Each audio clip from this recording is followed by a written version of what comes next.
that pag NEP, sure na yung mga budget items doon? Not yet. Kasi nga magtatanggal ka dun And if it's GAA also, it doesn't mean also, necessarily mean na may budget ito kaagad. Well, unfortunately, yun ang sinasabi ko. Because GAA is supposed to be a release document. Okay. SARO dapat siya eh. Okay. Yung release document So, dapat siya. dapat meron siyang budget Supposed na to be talaga. lahat ng nasa GAA except yung mga tinatawag nating, meron tayong FLR o FISARO, yung for later release, or yung for issuance of SARO pa lang. Dahil dapat the whole GAA is already a SARO document. Dapat yan. Pero, pag lump sum or may conditions, yun lang ang dapat naka-FISARO. Unfortunately, nagkakaroon ng FISARO even for those that are in the NEP. Kasi pag nasa NEP yan at pumasok yan hanggang GAA at line item yan, hindi yan pwedeng i-FISARO.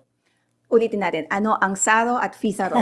Yan. SARO, ito yung allotment order. Special allotment release release order. order. And ang FISARO, ang FISARO is for issuance of for SARO. issuance of SARO. So, ibig sabihin, delayed yung release ng SARO.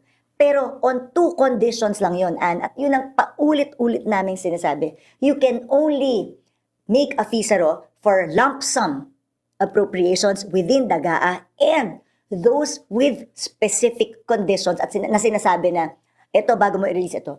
But for line items and for those in the NEP, for those na dumaan sa NEP, HGAB, Senate, at saka GAA, dapat hindi. Pero, nagiging FISARO. So, nagkakaroon tuloy na hindi tuloy maalis sa isip ng tao na nawe-weaponize siya.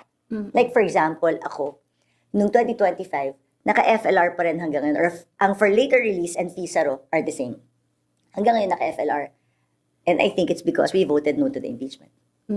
So, hindi dapat. Kaya I'm calling the attention of DBM, calling the attention of DPWH, kasi hindi naman nila pwedeng, may validity period pa yan ng 2 years eh. But it seems until now, ang daming naka-FISARO. For your information, ang naka-FISARO for 2025 is nasa mga 500 billion. So, what you're saying, to my mind, kaya yung cycle of magkakaroon ng mga partisans, magkakaroon ng mga favors and unfavors, it's because of nagiging carrot on the stick ang budget. Yes, it was a surprise also okay. for us. So, ganun na ba yung kalakaran nito noon pa? Para, okay, ang administrasyon, kapag ka nagsalita ka ng laban dito, it's like, bata, no? Hindi kita bibigyan lollipop, bawal ngayon kasi you're naughty. Pero kung good and obedient and submissive congressman or congresswoman ka, sige, tuloy ang biyaya. Well, it seems, last year's experience seemed that way.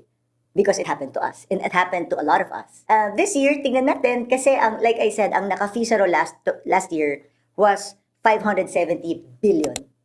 Ang naka-FISARO for 2026 is asa 500 billion also. So that's 1 trillion ha.